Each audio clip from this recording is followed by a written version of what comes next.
जयतु संस्कृतम जयतु भारतम। नमस्कार दोस्तों, आप सबका स्वागत है मेरे यूट्यूब चैनल #संस्कृत स्टडी में। तो आज से हम शास्त्रीय चैप्टर से रिलेटेड कुछ प्रश्न करेंगे। तो इसमें मैंने कुछ नोट्स बनाए, जैसे वैदिक, इसमें पहला है वैदिक साहित्य। तो वैदिक साहित्य में हम सबसे पहले करेंगे जो वैदिक साहित्य जो है वो विश्व का प्राचीनतम साहित्य है। और जो इसमें सबसे प्राचीन ग्रंथ है वो है ऋग्वेद।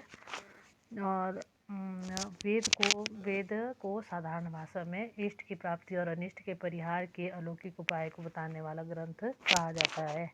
ठीक है। तो इसके बाद जैसे इसमें कुछ विद्वानों ने कुछ उक्तियाँ भी दी है, इसमें पहला है सायणाचार्य। तो सायणाचार्य ने वेद को अपरुष्यम गाय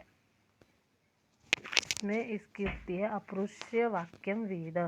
ठीक है। फिर इसके बाद आ जाता है महर्षि आपस्तंभ ने ये उक्ति वैदिक वाङ्मय के लिए दी है। जैसे वैदिक वाङ्मय में वेद, मंत्र, ब्राह्मण, ठीक है, तो इनको दोनों के लिए आरण्यक को तथा उपनिषद को दोनों के लिए प्रयुक्त माना है। तो इन्होंने नीचे यह उक्ति दी है कि मंत्र ब्राह्मणो वेद नामधेयम्। ठीक है। मंत्र और ब्राह्मण को वेद का नाम किया है। तो इसके बाद है जैसे कि मंत्रों के संग्रह को क्या कहते हैं। तो मंत्रों के संग्रह को जो है संहिता कहते हैं। संहिताएँ 4 प्रकार की है। संहिता वो हुई जो मतलब वेद को ही संहिता कहा जाता है। जैसे संहिताएँ 4 प्रकार की होती है: ऋग्वेद, यजुर्वेद, सामवेद और अथर्ववेद। ठीक है। इनके बाद इनके प्रत्येक संहिताओं के अलग अनेक शाखाएं भी इसमें पाई गई है। तो सबसे पहले इसमें पतंजलि ने कहा है कि पतंजलि के अनुसार ऋग्वेद में 21 शाखाएं हैं, और यजुर्वेद में 100, और सामवेद में 1000, और अथर्ववेद में सबसे कम शाखाएं इन्होंने मानी है, 9 शाखाएं इन्होंने मानी है। ठीक है। फिर उसके बाद पतंजलि ने ही आगे बताया है कि पतंजलि की इनकी चारों वेदों में 1130 शाखाएं हैं, और जिसमें सिर्फ आज के समय में केवल मात्र 11 शाखाएं ही उपलब्ध हैं। तो इसके बाद फिर विभाजन की बात आ जाए तो वेदों का जो सर्वप्रथम जो विभाजन किया है वो महर्षि वेदव्यास ने किया है। ठीक है। फिर इसमें यह उक्ति वेदव्यास को वेदों के विभाजन करने के कारण यह कहा गया है कि वेदान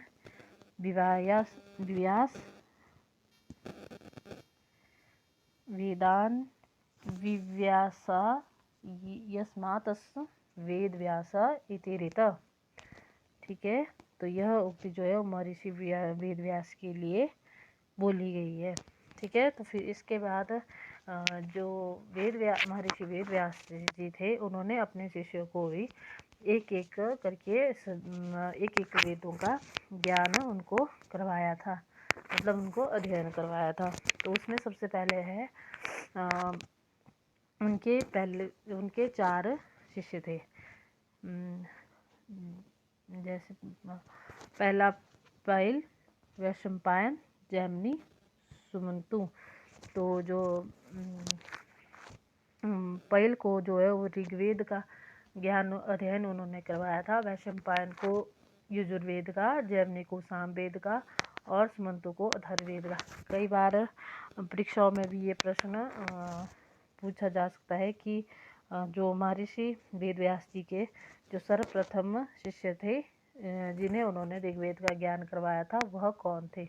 तो वह थे महर्षि पैल। तो पहल को उन्होंने ऋग्वेद का ज्ञान करवाया था। इसी तरह से एक एक करके ये प्रश्न पूछे जा सकते हैं। फिर इसके बाद वेदों को क्या कहा जाता है, जैसे इनको सामान्य भाषा में अमान्य, आगम और श्रुति भी कहा जाता है। इसका अर्थ है कि अमान्य उन्हें क्यों कहा जाता है। अमान्य उन्हें इस कारण कहा जाता है कि सभी शास्त्रों का मूल होने से उन्हें अमान्य कहा जाता है। और आगम के लिए आगम या निगम एक ही बात है। जैसे मतलब कई बार आगम की जगह आप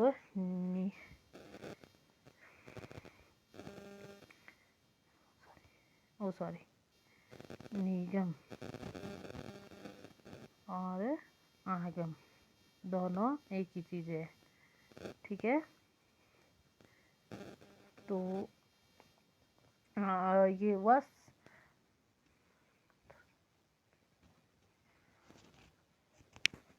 अच्छे अर्थ को प्रकाशित करने के कारण इसे निगम कहा जाता है। और श्रुति हुआ जो सुनकर अध्ययन करने मतलब सुन के जिसका अध्ययन किया जाए, स्मरण किया जाए या स्मरण किया जाए, उन्हें श्रुति कहते हैं। फिर इसके बाद जैसे मतलब इनके अपने अपने जो क्या बोल सकते हैं उनको, सबसे ज़रूरी प्रश्न है कि वेद त्रयी में कौन कौन से वेद आते हैं। तो वेद त्रयी में 3 वेद आते हैं, जैसे ऋग्वेद, यजुर्वेद और सामवेद। ये यहाँ पे सामवेद है, ठीक है, सामवेद। ऋग्वेद कई बार ये भी पूछा जा सकता है कि वेद त्रयी में कौन से जो वेद आते हैं। तो वेद त्रयी का मतलब हुआ जो वेद त्रयी अर्थात 3 वेद, ठीक है। ये सबसे महत्वपूर्ण वेद माने गए हैं वेदों में, ऋग्वेद, यजुर्वेद और सामवेद। तो इनके अपने अपने मतलब अपने अपने विषय हैं। जैसे ऋग्वेद का विषय ज्ञान है, तो यजुर्वेद का कर्म और सामवेद का उपासना।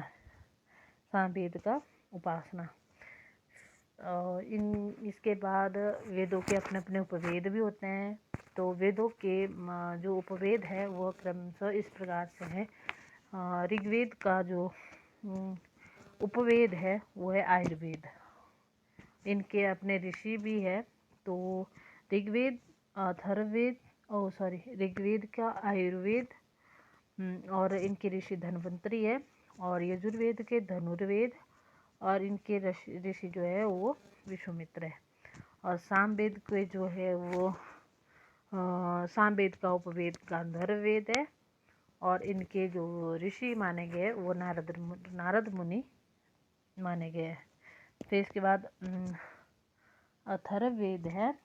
तो अथर्ववेद का जो उपवेद है वो है ये मैंने आगे लिख दिया है, वो है स्थापत्यवेद। और इनके जो ऋषि है वो विश्वकर्मा को माना गया है। मतलब जो करता है इसके तो वह है विश्वकर्मा।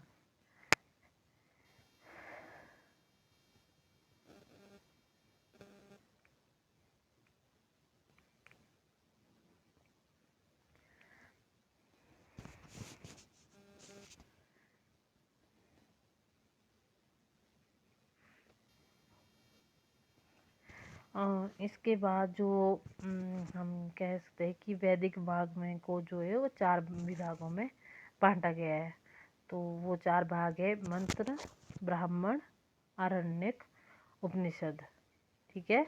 ब्राह्मण का अर्थ कर्म और आरण्यक हुआ उपासना और उपनिषद हुआ ज्ञान। तो यह है इस तरह से आगे जो मैंने पीछे बताया था कि इनके अपने अपने उपवेद है, ऋषि है और ऋत्विज भी है। तो ऋग्वेद का ऋत्विज होता है, यजुर्वेद का अथर्वयु, और सामवेद का उद्गाता और अथर्ववेद का ब्रह्मा। ठीक है। फिर आगे इनके उपवेद है जो कि मैंने अभी आपको बताया, पर मैं फिर से बता दूं। ऋग्वेद का जो उपवेद है आयुर्वेद, यजुर्वेद का धनुर्वेद, सामवेद का गांधर्ववेद और अथर्ववेद का स्थापत्य वेद। ऋषि इनके धन्वंतरी, ऋग्वेद के, यजुर्वेद के विश्वामित्र, सामवेद के नारद मुनि, अथर्ववेद के विश्वकर्मा। फिर वेदों में इनकी 8 इनकी विकृतियाँ भी बताई गई है, जो वेदों के संरक्षण हेतु, मतलब जो वेदों के संरक्षण के लिए इनके उपाय बताए गए हैं, जो कि 8 विकृति, जिन्हें कि 8 अष्ट विकृतियाँ कहा जाता है, जो कि इस प्रकार से जटा, माला, शिखा, रेखा, ध्वज, दंड, रथ तथा घन। ठीक है। और फिर इसके बाद आ जाते हैं इनके स्वर, जो वेदों में मतलब कितने प्रकार के, 3 प्रकार के जो स्वर है, उदात्त, अनुदात्त और स्वर। उदात्त वे स्वर हुए जो ऊंचे स्वर में बोले जाते हैं, और अनुदात्त वे स्वर हुए जो मंद स्वर में कहा जाता है। और स्वर स्वरित, सॉरी यहाँ पे स्वरित है, स्वरित हुआ इन दोनों का मिश्रण। जो उच्च स्वर में भी बोले जाएं, मंद स्वर में बोले जाएं, उन्हें स्वरित कहते हैं। और सांख्य के अनुसार वेद अपृश्यम तथा स्वतः प्रमाण, जो दर्शन शास्त्र है उसमें भी ये बताया गया है कि सांख्य कारिका जो सांख्य है, सांख्य के अनुसार वेद अपृश्यम तथा स्वतः प्रमाण है। और मीमांसकों के मतानुसार भी यह कहा गया है कि वेद स्वतः प्रमाण, अपृश्य, स्वयं प्रकाश तथा स्वयं आविर्भूत है। और जैसे हम अब ये बोल सकते हैं कि भारतीय परंपरा के अनुसार वेद नित्य है, अपृश्य और अनादि है, मतलब जिनका कोई अंत नहीं है। सृष्टि के आदि से ही जो इस सृष्टि में पाए जाते हैं। फिर इसके बाद इन वेदों के रचना काल है, जिसमें हम सबसे पहले करेंगे ऋग्वेद का रचना काल। ठीक है। तो ऋग्वेद के रचना काल के विषय में भी अलग अलग विद्वानों ने अलग अलग मत दिए हैं।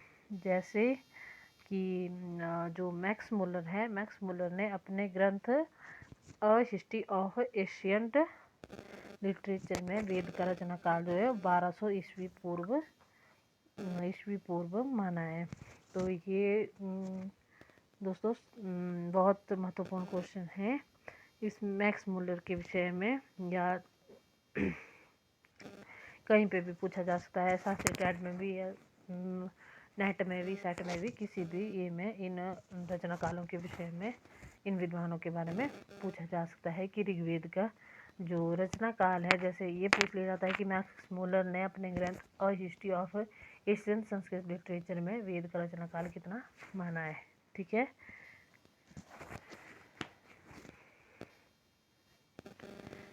फिर इसके बाद स्वामी दयानंद सरस्वती ने वेद मंत्रों के आधार पर जो है वो ऋग्वेदीय भाष्य भूमिका में सृष्टि आदि से ही वेदों की सत्ता स्वीकार की है। मतलब उन्होंने जो भी वेद मंत्रों में जो समय दिया है उसी के आधार पर उनका निर्धारण कर दिया है। लोकमान्य तिलक ने ओरियन नामक अपने ग्रंथ में वेदों का काल जो है वो 4000 ईस्वी पूर्व से 6000 ईस्वी पूर्व माना है। फिर इसके बाद इनके चौथे जो है वो है प्रसिद्ध जर्मन विद्वान प्रोफेसर वेबर ने। तो उन्होंने वेदों का समय सुनिश्चित करना संभव नहीं है, ये उस तिथि के बने हुए हैं जिसे पाने के लिए हमारे पास उपयुक्त साधन नहीं है। मतलब उन्होंने ये मान लिया है कि जो वेद है उनका हम समय जो है वो सुनिश्चित नहीं कर सकते कि वो कब लिखे गए हैं, कब उनका निर्माण हुआ है, और हमारे पास ऐसे कोई साधन नहीं है कि हम उनके मतलब उनके विषय में ये जान सके कि ये कब बने हैं। फिर इसके बाद है जैकोबिन ने संहिताओं तथा ब्राह्मण ग्रंथों में प्राप्त ज्योतिषों के संकेतों के आधार पर जो वेद का रचना काल माना है वो है 3000 ईस्वी पूर्व। फिर इसके बाद एम विंटर न्यूज के अनुसार इनका समय काल जो है वो 4500 ईस्वी पूर्व से 6000 ईस्वी पूर्व है।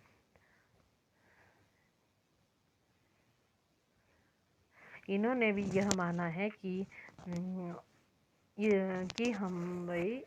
हमारी बुद्धिमत्ता इसी में है कि वैदिक साहित्य का कोई निश्चित वैदिक साहित्य की निश्चित कोई तिथि नहीं है, तो हम इसके प्राचीन तथा अति नवीन के आतिवाद से बचे। मतलब उनका कहना है कि हम इनका जो समय का निर्धारण है वो कोई भी व्यक्ति आसान शब्दों में नहीं कर सकता। ठीक है। जो फिर इसके बाद है मैकडॉनल ने ऋग्वेद की जो ऋग्वेद का जो रचना काल माना है वो 1300 ईस्वी पूर्व माना है। फिर इसके बाद है अविनाश चंद्र दास ने भूगर्भ शास्त्र के सिद्धांतों की सहायता से ऋग्वेद का जो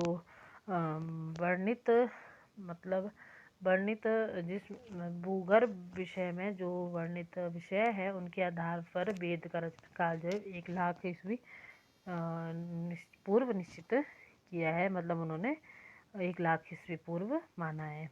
फिर इसके बाद है प्रसिद्ध ज्योतिर्विद शंकर बालकृष्ण ने ज्योतिष शास्त्र के आधार पर इनका रचना काल जो 3500 ईस्वी पूर्व माना है। ठीक है। तो ये कुछ जो ऋग्वेद के रचना काल के विषय में जिन्होंने अपने मत प्रकट किए ये कुछ विद्वान थे। तो इसी तरह से आज का हमारा जो